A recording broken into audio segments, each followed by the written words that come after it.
नमस्कार। आज का हमारा मोटिवेशनल वीडियो है, सफल कौन है। जीवन में सफल कौन है?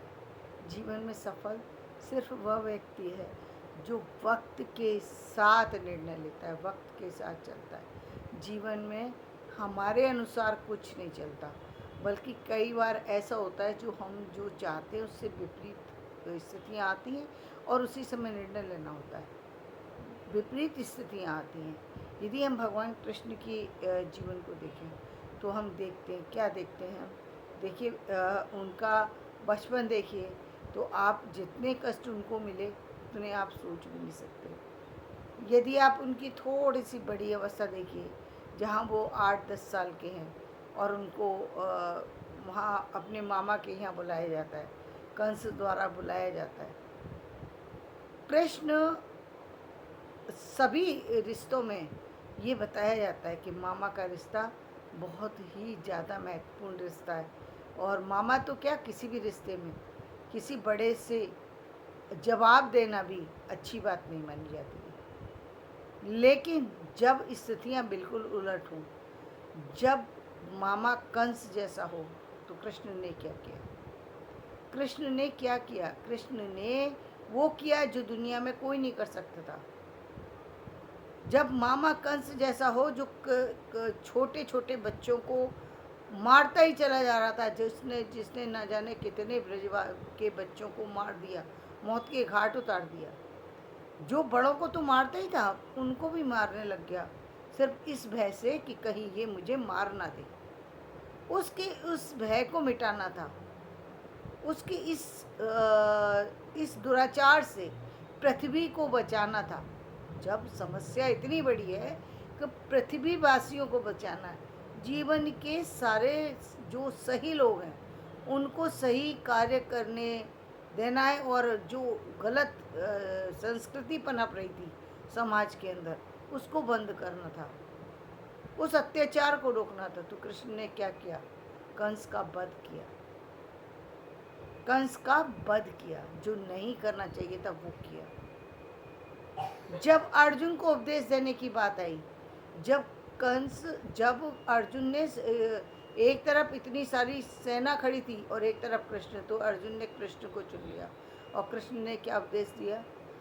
कृष्ण ने कहा कि तुम युद्ध लड़ो। और वही कृष्ण थे जब कुरुक्षेत्र में गए, जब उनको रुक्मणी को लेकर के, तो उन्होंने वहाँ से रण छोड़ करके, वहाँ से रणछोड़ नाम रखवा दिया, रण को छोड़ करके भागे। तो ये दोनों स्थितियाँ अलग कैसे थीं?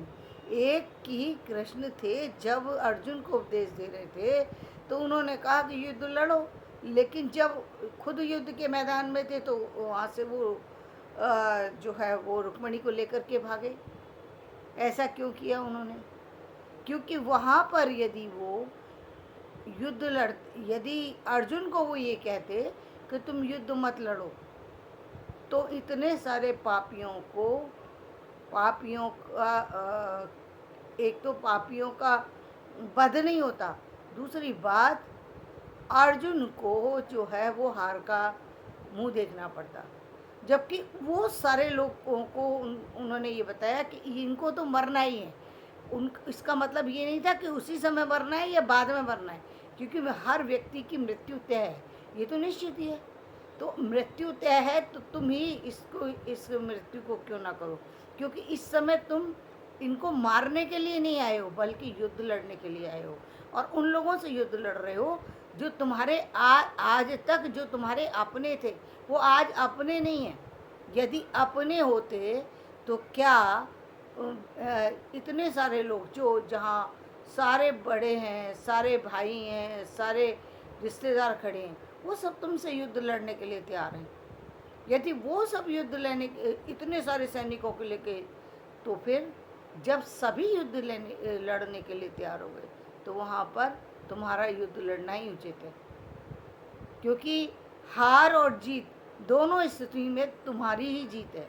हारने पर भी तुम्हारी जीत होती, यदि अर्जुन हार भी जाते तो भी उनकी जीत होती, क्योंकि वो इतने सारे योद्धाओं से लड़ रहे थे।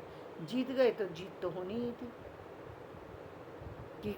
क्योंकि अर्जुन तो जहाँ लड़ाई जीतने के लिए लड़ी जाएगी, जीत हमेशा उसी की होगी। अर्जुन जो है वो जीतने के लिए लड़ रहे थे, वो सारे लोग ये मान करके लड़ रहे थे। इसी तरीके से रावण की सेना में हुआ, लेकिन रावण के पास सेना थी, फिर भी इनके पास वानर सेना कुछ तो थी। लेकिन यहाँ अर्जुन जो थे, अर्जुन अकेले ही उनसे लड़ रहे थे, यानी अर्जुन के अंदर इतना बल आ गया क्योंकि वो जीत के लिए लड़ रहे थे। अब उन्होंने सारी चीज़ों को त्याग दिया, अपने मोह को त्याग दिया, वो प्यार को छोड़े। वो यहाँ मोह मतलब प्यार था। जो कृष्ण जो मोह था वो अपने सगे संबंधियों का मोह था कि इन सब पर मैं बाण कैसे उठाऊं, ये मेरा भाई है, ये मेरा चाचा है, ये मेरा दादा है, ये मेरा और है। तो रिश्तेदारों के साथ लड़ना एक बहुत कठिन समस्या थी। तो वहाँ वो प्यार का मोह बंधन छोड़ा। वहाँ अब ये नहीं था उनके लिए, ये उस समय ये उनकी लालसा नहीं थी कि मैं जीत करके इस भूमि का स्वामी बन सकूं, राजमहल का राजा बन सकूं। उस समय तो वो युद्ध सिर्फ इसलिए लड़ रहे थे क्योंकि युद्ध नीति के लिए लड़ा जा रहा था। अनीति पर आए हुए लोगों को जो है अनीति पर उतरे हुए लोगों को नाश करना था, इसलिए लड़े।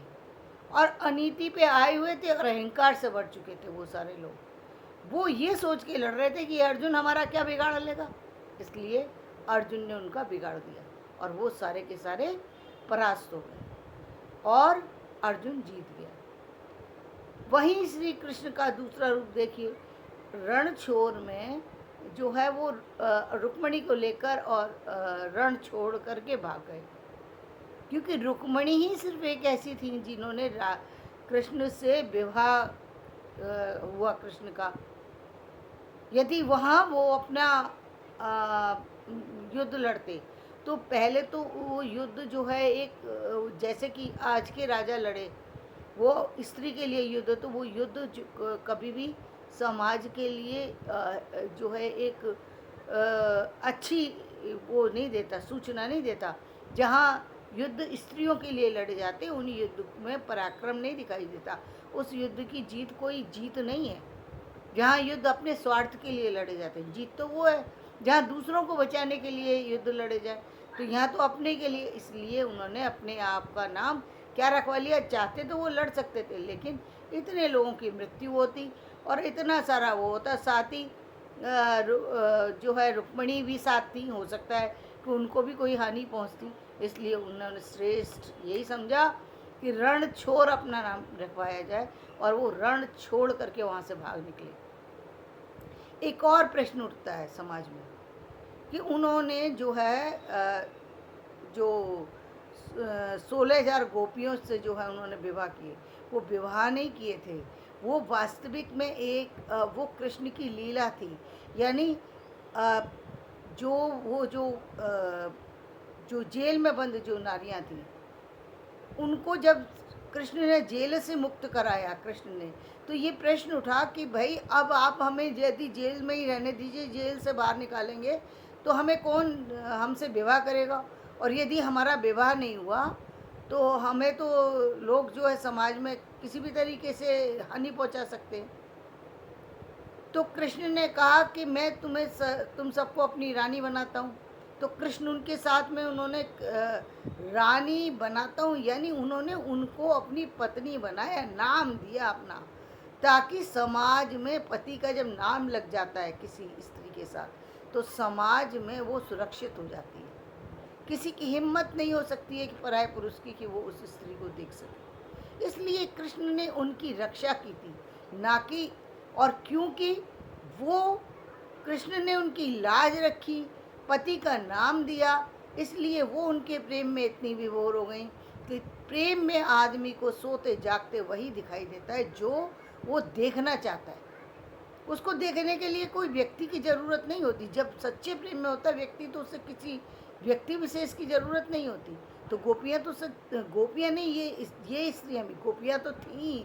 गोपियों ने तो दिखाई दिया था कि वो किस हद तक जा सकती थी। वो तो उन्होंने उद्धव जी के आपने प्रसंग में देख ही लिया होगा। लेकिन ये जो गोपियाँ जो थीं, वो भी गोपियाँ जो थीं, वो उन्होंने भी कोई कृष्ण के साथ विवाह नहीं किया, कोई रासलीला नहीं रचाई। उनकी भी स्थितियाँ अलग है, लेकिन वो मैं यहाँ पर व्यक्त नहीं कर रही अभी। फ़िलहाल मैं इनकी बात करें तो इन्होंने क्योंकि उनको मान लिया था, इसलिए उनको जो है वहाँ पर कृष्ण ही कृष्ण नज़र आ रहे थे, और इसलिए वो कृष्ण की पत्नी कहलाई। लेकिन वास्तविकता ऐसी नहीं है, जिसको कि मान करके लोग जो है समाज को में जो है गलत चित्रण करते हैं कि कृष्ण ने किए 16,000, तो हम अरे कृष्ण ने तो गोवर्धन पर्वत भी उठा लिया था। आप उंगली कन्नी उंगली पे उठाया था ना गोवर्धन पर्वत, आप उठा के दिखाइए।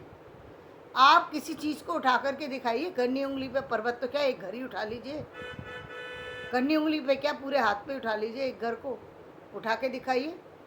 आप कहते हैं आप मतलब आदमी तुलना भी कहाँ करता है, तुलना भी करने की हद होती है। तुलना किससे की जा रही है? वो भगवान से तुलना कर रहे हैं कि मेरी तुलना आपसे, तो उनकी तुलना तो हो नहीं सकती। सामान्य व्यक्ति असामान्य चीज़ों से यदि तुलना करेगा, तुलना नहीं हो सकती। तो ये कुछ ऐसी चीज़ें हैं, ये सारी चीज़ें जो मैंने आज जो आपको बताई हैं, ये सारी चीज़ें किससे रिलेट करती हैं? सफलता से। सफल वो कृष्ण सफल हैं।